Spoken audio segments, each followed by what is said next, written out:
There is no disputing that we have witnessed a cultural decline in the West. Our manners, our art, morality have all crumbled before our eyes. The president of the Catholic League, Bill Donohue, believes he knows why. The sociologist has written a new book identifying the reasons for the decline. It's called Cultural Meltdown, the secular roots of our moral crisis. And Bill Donohue joins me on set. Thank Bill, you so great much. to see you. Thank you. Thank you. Now, in recent polls, and you mentioned this in the book, 54% of Americans say our moral values are poor, and 83% say they're getting poorer. My question is, how did we get here? Well, we got here because I think beginning in the 1960s, we saw the culture shift left. And by that, I mean became more and more secular. The divide today, and this is true in any poll that you look at, whether it's Pew Research, Gallup, doesn't make any difference. They all say that there's a profound difference between those people who accept a religious vision of man and society, which means belief in God, belief in truth, belief in human nature, belief in moral absolutes, and belief in original sin. That's about half the country. Then you have the other half of the country, which says there's no such thing as God. Truth is a fiction. There's no such thing as original sin. We can have perfectibility on earth today. And, of course, they're moral relativists. There's no such thing as a moral absolute. These are two irreconcilable visions of society. And one eventually will triumph over the other. Right now, I see some positive signs for us. I also see some negative signs. But I'm saying one thing as a sociologist, there's no such thing as an iron law of history. Anybody who thinks this is not reversible is crazy. To take one example, the whole insane idea that a man who thinks he's a woman is therefore a woman. That's simply not true. Now, everybody really knows that, but it's interesting if you take a look at the data on this. But the point is that we are winning in Europe on this. They realize that this is insanity. We now have 18 organizations in this country, medical and pediatric organizations, led proudly by Catholics, which say we've got to stop this, stop the sex reassignment surgery. So there are some important things that are happening. And unfortunately, as I've said so many times, wherever you find well-educated white people, you have a problem. No, just take a look at the transgender thing. They don't believe this in Latin America. They don't believe this in Africa. They don't believe this in the Middle East. They don't believe it in Asia. So where do they believe it? In Europe, the United States, Canada, New Zealand, and Australia? And it's the most well-educated people with the postdoctoral degrees who believe it. Blacks are smarter than white people. They are the least likely to believe that a man can become a woman and vice versa. And amongst whites, it's not the fireman's daughter who thinks she's a boy who's transitioning. 80% of the ones transitioning are girls. It's the ones with the postgraduate degrees, the white boys and girls who are super liberal, who have no belief in God. Everything is malleable, and they are screwing up their own kids. It's a major, major problem. Okay, I want to talk also about the targeting, which we've seen and covered in recent days, of Catholics, particularly traditional ones, by the FBI. And there are a slew of pro-life activists now facing long jail sentences in federal penitentiaries because of actions they took in Washington, D.C. As I read your book, it's hard to miss the connection between those actions and the Enlightenment. Tell us how that the spirit of the Enlightenment, how that has touched our own age and created and driven these actions. The best of the Enlightenment back in the 18th century believed that we have to give more attention to the faculty of reason, and that's fine. But we as Catholics understand that reason has to be coupled with faith, and that's where they went off the charts. And you have a number of these Enlightenment writers, Voltaire among them, who hated the Catholic Church, and they felt that they had the power now, this cognitive ability to take over. They could map out the good society. They could create, they don't believe in original sin, of course, that's for Christians to believe in. So they're going to create a better society. It's all malleable. Marx believed that after the Enlightenment, and Rousseau, of course, before him. This idea that we can create perfection on earth, this is madness. And not only is it false, Raymond, it's dangerous. In history, we've seen this. If we are Christians, we understand there are limitations to the human condition. We can make progress, to be sure. But the idea of perfection doesn't exist here, and the only redemption is through Jesus Christ. It's not going to come through the state or some Enlightenment idea. There is an obsession. I mean, you touched on it earlier. There's an obsession in the West with individualism. And we see, which on the surface, look, it sounds like freedom and liberty, that you protect those individual rights. But in the book, you take issue with John Stuart Mill's and his conception of liberty. He wrote the famous tract on liberty. But Why? Why do you take exception? I thought he was a brilliant philosopher, but when he wrote that essay on liberty in 1859, there were no limits. There were no limits to this idea.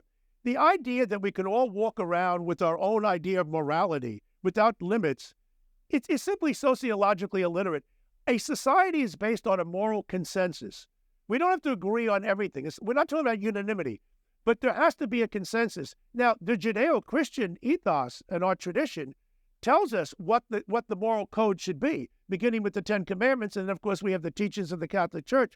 But if you think that I am just at my own self, I can go about making my own reality, that's what Justice Kennedy said in that infamous decision, when we can all make up our own idea of the mystery of life and of the universe and existence. I don't know where he was coming from. Self-determining. We can determine our own who we are and our place. Radical individualism, radical libertarianism doesn't work. You have to have a stop sign at some point. And people have to understand that we have to agree to work together in a society. It's not just about me. What do you say to people who say to you, look, I'm not hurting you, Bill Donohue. This is my body. This is my home. This is the people I choose to love. This is the way I'm going to live my life. This has no bearing on you. It's frankly none of your business, Bill Donohue. But it is my business, because if a masochist hires a sadist and they want to be beaten to death at noon on Main Street, and they want to put it on TV for pay-per-view, that does affect the rest of us because it coarsens our society. You know, I say that reason is the only thing that matters, and consent, that's all that matters. Oh, really? So if a mother and son want to have sex, that's okay? Do these people ever think anything through? Reason is important, but, if consent, well, you can legalize bribery for that matter. There's nothing you can't do it. It all comes back to the idea that you can't this idea of radical autonomy. As I say, it is sociologically illiterate. You've got to live in a society with a moral code. And if you don't want the Judeo-Christian code, I'm going to ask you, what one do you want to put in its place? well, the question is, Can this experiment in liberty, which is how all those founders defined it, Madison and Hamilton and Franklin, they all, in various ways, Sam Adams, they all describe this experiment as only being held up by a moral people, because you can't have an immoral people voting, because then the universe goes sideways. You're voting against reality if you can't see it the way it should be seen and the way it's rooted in natural law. Can this experiment in liberty survive an immoral people? No, it cannot. And that's just it. If secularism triumphs in its radical manifestation, we cannot. But and the worst of it is postmodernism. The idea that truth is a fiction. It's insane. You mention in the book Justice Warren, of all people, who writes, "We have an obligation to protect a decent society." Right. How do you balance that with these individual rights? And have we forgotten that notion of a decent society? Well, we have forgotten the notion of decent society. We have forgotten the idea of how society operates. We can't agree what it is. Exactly. But you wind up with an atomized situation. You want what sociologists call anomie, which is just another way of saying normlessness, that there's no such thing as right and wrong. I have a segment in the book there, Raymond, and I know you've read it, about the Weimar Republic. We're talking about... I'm going to get to that. Okay, good. I'm going to get to that. Sure, Yes, that's an interesting, because that's about how cultures fall, which I'm going to get to in a minute. But before that, you mentioned the Ten Commandments. Now, this is really the bedrock. You go down to the Supreme Court, which are just 2 blocks from here, 3 blocks from here, you'll see Moses up there. The Ten Commandments, and you cite them here as the root of all the law, the law that we have in the United States and elsewhere. But we've overthrown the top 3 of those commandments. Right. You shall have no false gods before me. Don't take God's name in vain. Keep holy the Sabbath day, the Lord's day. How do you retain everything that follows when there's no agreement? In fact, there's disagreement over those first 3. Right, because then you come down to everything a matter of personal opinion. So if you want to own a slave, that's your business, and that's not my business. Honor thy father and thy mother is a commandment, and that's not something that is a matter of personal opinion. Everybody's entitled to his own personal opinion. But when it comes to morality, you can't have a society where everybody walks around with his own idea about what is right and wrong. that actually works against the least among us. The least powerful people in society always lose historically when you have the idea that we're going to make up our own mind, because the ones who are in charge will make up their own mind, and you're going to follow exactly what they have to say. They're not going to consent with you. Where does the church have responsibility in some of this, in that the moral voice has been blunted or excised to such a degree or self-edited to such a degree that it becomes meaningless? The Catholic Church has not spoken up the way it should. Quite frankly, too many priests have been intimidated, and including bishops as well, because we had the scandal. That scandal was 1965 to 1985, and I've written a book about it. And lately, the latest statistics is practically nothing. That's long over. Don't let the media hang this on you.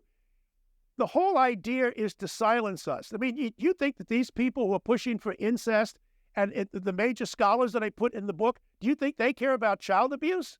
They're in favor of it. And I cite it in the book, and how many of these people have throughout history done this. So the voice of the Catholic Church is there. If some of the teachers failed us, it's because they didn't follow the teachings, namely the priest. But if we don't speak up, along with evangelicals and Orthodox Jews and some Muslims and Mormons, we have more in common together than some people who are in the secular vein. They may even say they identify as a Catholic, but in terms of their vision of man and society, they're on the secular side. There's a fascinating thing happening in the physical realm, and that is the destruction, the burning, and the desecration of churches. Good. This is happening around the world. In Canada, just this week, they torched a church, not a Catholic one. In Ireland, a migrant went in and burned the bodies that were reposed there, including that of a crusader. Where is this coming from? Where is this coming from? The whole idea goes back to Marx and even before him.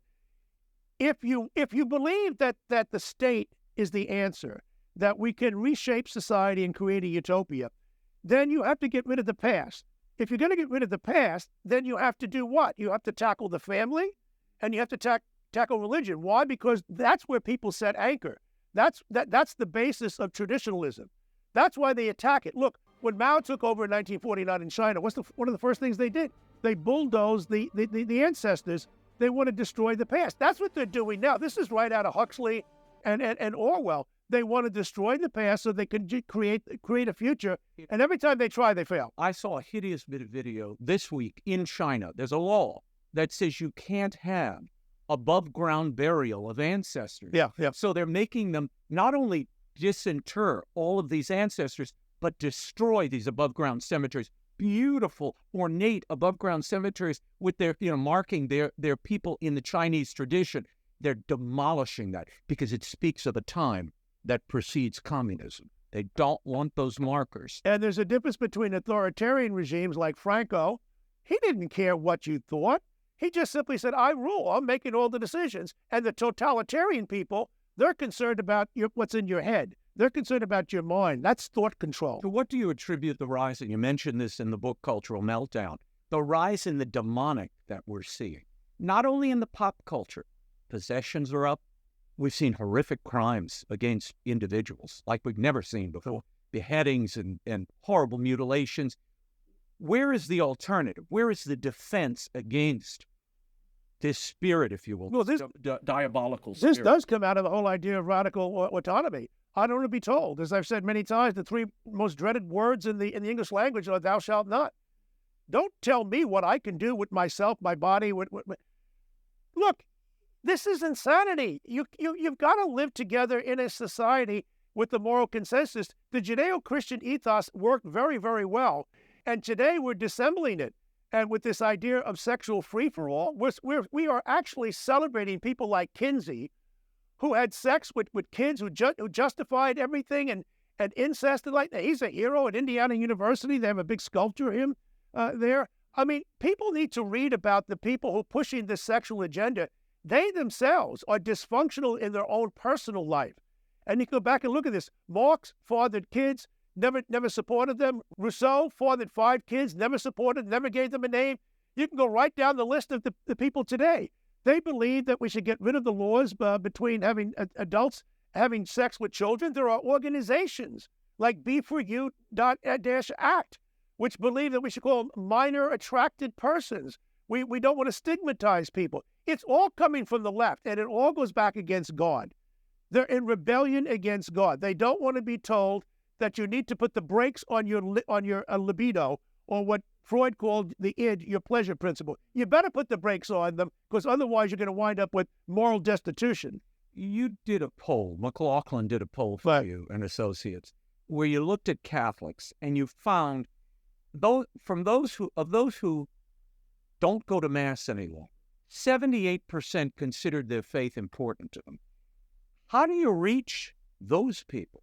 And has the church done a good enough job in trying to reach them? No, I don't think they have. And quite frankly, I do know people personally who don't go to church on a regular basis. They're still proud to be Catholic. I mean, that's a different group than the people who left the church and who are angry at the church. There are a lot of different groups out there. We need to reach out to those people who are somewhat alienated, disaffected, or in some cases just plain lazy, but they're not in rebellion against us. We can do more to bring back them. And I think some of the schools can do a good job.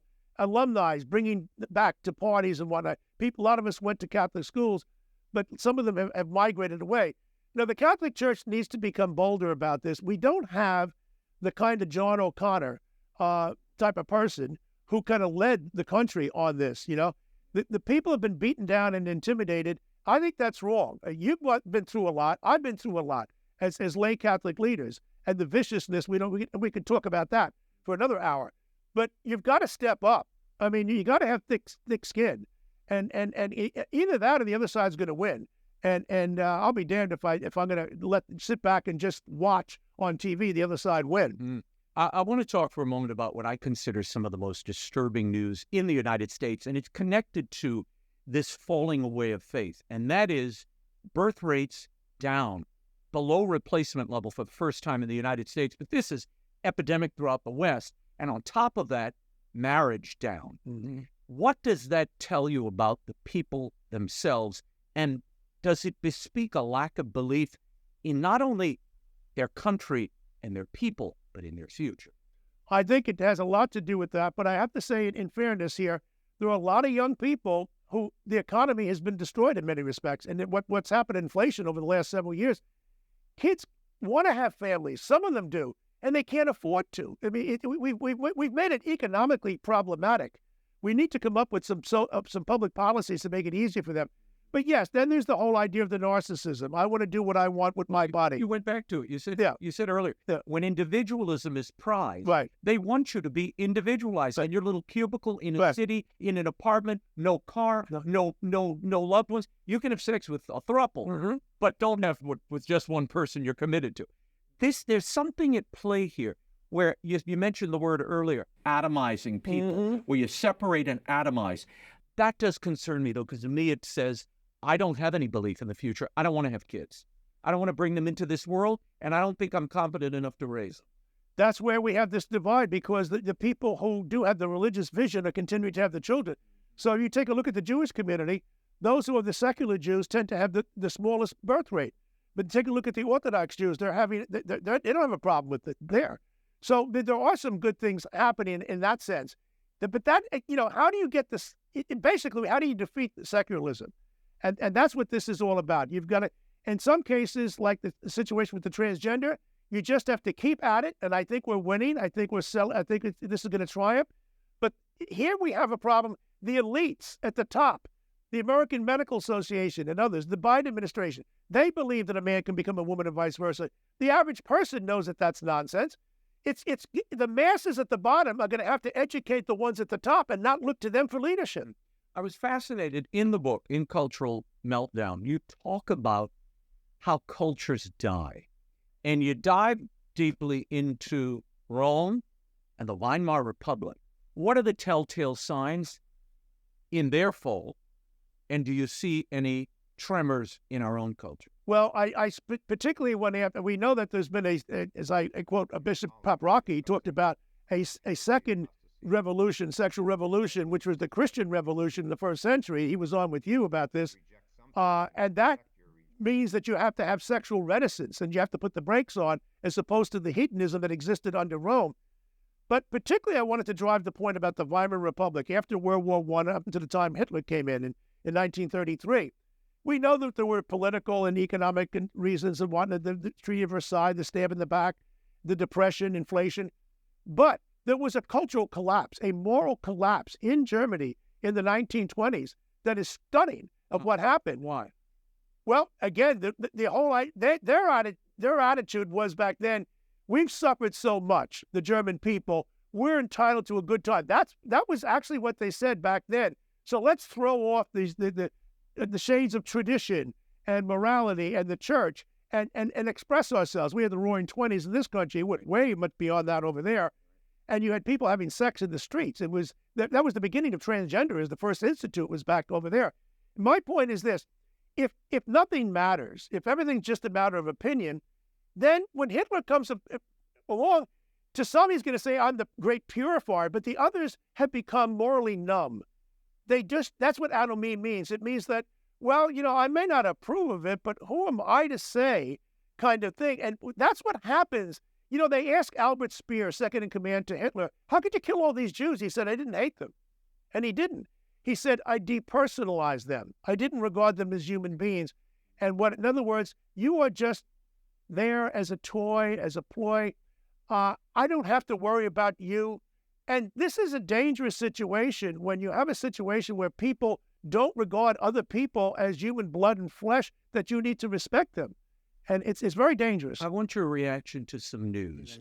You saw the papal meeting last week with Stephen Colbert, Jimmy Fallon, Jim Gaffigan, Whoopi Goldberg, Chris Rock, and others. The Vatican says this is a way to establish a link between the Vatican and the world of comedy, and they're celebrating the unity of human diversity. Your reaction, first of all, to that idea, and secondly, what did you make of that invite list? Well, I don't have any problem with reaching out to the people in the culture. We shouldn't be a cocoon. We're not the Amish. On the other hand, if we're going to reach out to people and who are the comedians, that's fine. Jim Gaffigan, others were there. Jerry Seinfeld would have been a good guy to come in. But when you bring in people who, and I've documented this, have spoken in the most vile, vicious, obscene way about this Pope, as well as other popes and the Catholic Church, I begin to wonder, is anybody vetting this? Whoopi Goldberg has had 6 or 7 abortions. That's what she has said. She's not sure. I guess when you get to that number, you kind of lose count.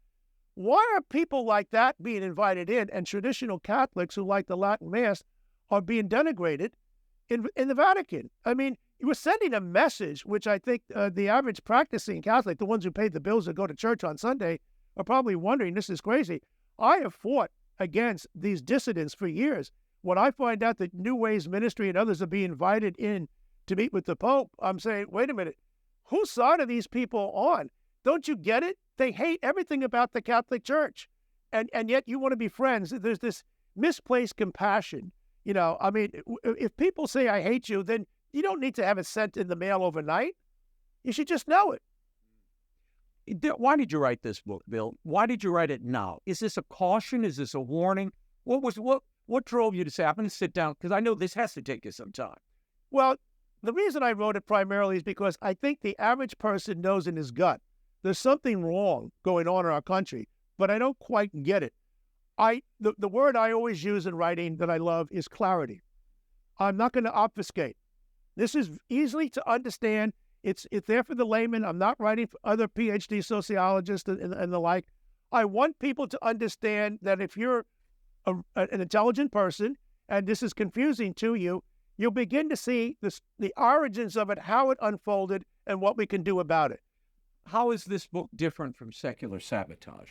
Well, Secular Sabotage, I think I focus more about war stories and what I was doing in the Catholic League. This is really basically a statement of where our culture is at in the West in 2024. Personal question before we Sure. end. Why do you continue to do this all these years later?